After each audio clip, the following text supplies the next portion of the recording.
samahan niyo ako for today at dahil lunchtime na naisipan kong maghanap ng kakainan dito sa Pedro Hill, Manila. Galing nga pala ako sa aking dentist mga tse at ngayon na-search ako saan ba masarap kumain. At ito nga mga tse, nakita ko itong 399 Trading Halal Food. Itong sabi nila is masarap daw itong kanilang chicken biryani. So, let's try! 140 yan mga teha, may kasama na rin yung isang soft drinks or water. Meron din silang plain rice kung ayaw nyo ng kanilang biryani rice. For only 120 lang po yun. May kasama na rin siyang drinks. Ayan, so, ayan, kain!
Dito pala mga te, itong kanilang side dish.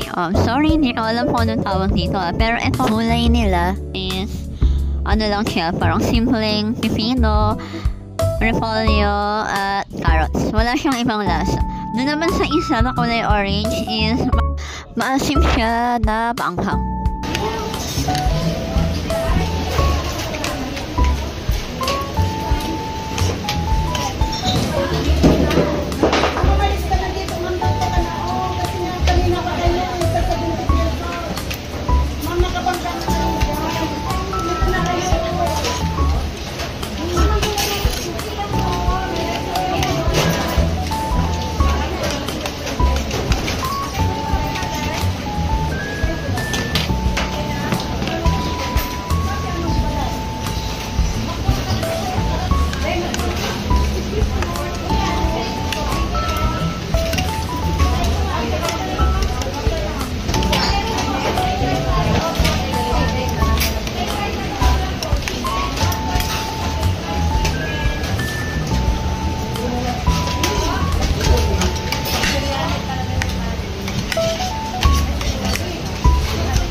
At ayun na nga mga te, tapos na akong kumain dyan. And actually, hindi ko naubos yung rice dahil marami siya for me.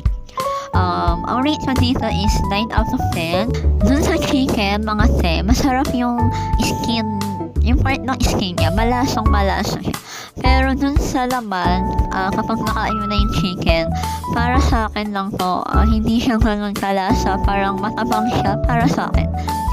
Pero magko-complement naman siya dahil dun sa sauce at yung kanin kasi malalasahan mo talaga yung spices. So overall, okay na okay pa rin to para sa akin. So yun lang mga te, thank you for watching!